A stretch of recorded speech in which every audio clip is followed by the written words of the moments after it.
i7 ગુજરાતનો અવાજ। નમસ્કાર દર્શક મિત્રો, i7 ન્યૂઝ ગુજરાતીની સાથે હું છું આપની સાથે પાયલ બામભણિયા।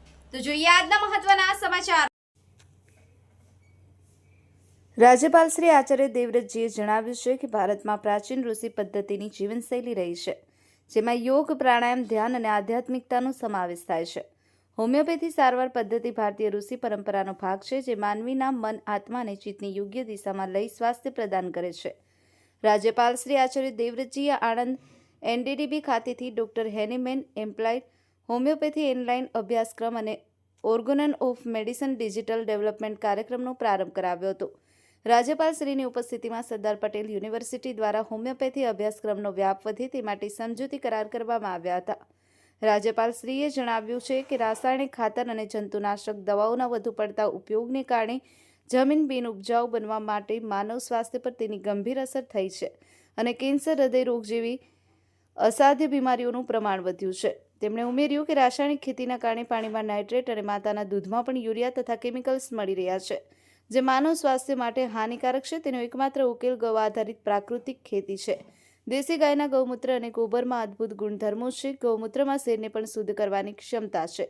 આ પ્રસંગે રાજ્યસભાના સાંસદ ડોક્ટર જસવંતસિંહ પરમાર, સાંસદ શ્રી મિતેશભાઈ પટેલ, સરદાર પટેલ યુનિવર્સિટીના કુલપતિ ડોક્ટર નિરંજન પટેલ, કલેક્ટર શ્રી પ્રવીણ ચૌધરી, જિલ્લા વિકાસ અધિકારી સુશ્રી દેવાહુતિ, દેશમાંથી પધારેલ નિષ્ણાંત તબીબો, કોલેજના આચાર્યો, ફેકલ્ટી પ્રતિનિધિઓ સહિત વિશાળ સંખ્યામાં વિદ્યાર્થીઓ ઉપસ્થિત રહ્યા હતા।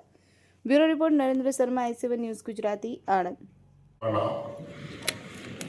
और उसके बाद लगातार आपस में मिलना जुलना रहा और अनेक लोगों से उनकी प्रशंसा, उनका बहुत होम्योपैथी के प्रति लगाव, डेडिकेशन, और मैं अनुभव करता हूँ कि चिकित्सा तो बहुत लोग करते हैं होम्योपैथी के डॉक्टर के रूप में, लेकिन उनका जो होम्योपैथी के प्रति समर्पण है और डॉक्टर हैनीमैन के प्रति जो श्रद्धा भाव है वो अटूट है।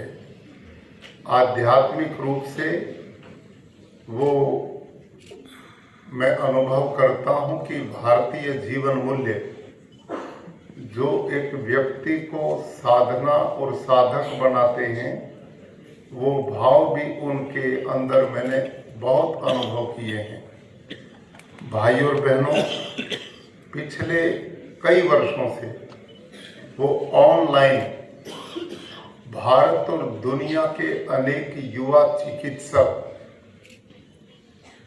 के साथ वार्तालाप होम्योपैथी के बारे में करना, डॉक्टर हैनीमैन की उस विद्या को सब तक पहुंचाना ताकि दुनिया का मानव स्वस्थ बन सके। આજનો કાર્યક્રમ જે છે એ પ્રધાનમંત્રી નરેન્દ્ર મોદી સાહેબના વિઝન ઉપર, એટલે કે હોલિસ્ટિક હેલ્થ કેર, જે પ્રધાનમંત્રી મોદી સાહેબનું વિઝન છે એના ઉપર આધારિત છે, જેમાં મલ્ટિપલ મેડિકલ ફેકલ્ટીઝના એક્સપર્ટ્સ ભેગા થઈને માનવતા માટે અને સમાજના સેવા માટે આગળ આવીને પોતપોતાના જ્ઞાનનું પ્રદાન કરશે। આ જે કોર્સ જે છે એ ઓનલાઈન કોર્સ છે, જેમાં experts of modern medicine clinical diagnosis શીખવાડશે, મતલબ બીમારીનું નિદાન કેવી રીતે કરવું એ શીખવાડશે। એક્સપર્ટ્સ ઓફ હોમિયોપેથી ટ્રીટમેન્ટ શીખવાડશે, એટલે હોમિયોપેથી સારવાર શીખવાડશે। અને નેચરોપેથી અને ડાયટોલોજી એ આ પ્રોજેક્ટનો, આ કોર્સનો એક ભાગ છે કે જેના વડે નેચરોપેથિક જીવન એટલે કુદરતી જીવન, કુદરતથી નજીકનું જીવન, અને ડાયટ એટલે શુદ્ધ આહાર અને આહાર વિશેની સમજનો ભાગ છે કે જેથી વ્યક્તિ બીમાર ઓછો પડે, એટલે એને ડૉક્ટર પાસે જવાની જરૂર ઓછી પડે।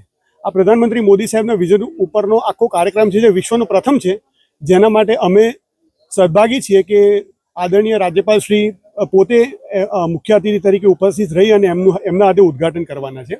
બીજો પ્રોજેક્ટ જે છે એ જેમ આપણા પાઠ્યપુસ્તક એટલે પ્રિન્ટેડ ચોપડીઓનું ડિજિટલ બુકમાં ટ્રાન્સલેશન અથવા ટ્રાન્સફોર્મેશન જરૂરી છે, તેમ ભાગવદ્ ગીતાનું ટ્રાન્સફોર્મેશન થયું છે, એવું અમારી હોમિયોપેથીની ભાગવદ્ ગીતા એટલે ઓર્ગન ઓફ મેડિસિનનું knowledge of psychology, knowledge of colour psychology, infographics અને ટાઇપોગ્રાફિક્સના માધ્યમથી આખું ટ્રાન્સફોર્મેશન કરવામાં આવ્યું છે, જેથી વ્યક્તિઓ એનો સારામાં સારા વિચાર સાથે સૌથી વધુ એનો ઉપયોગ કરી શકે, જેથી દર્દીઓનું અને ઇવેન્ચ્યુઅલી સમાજનું ભલું કરી શકે।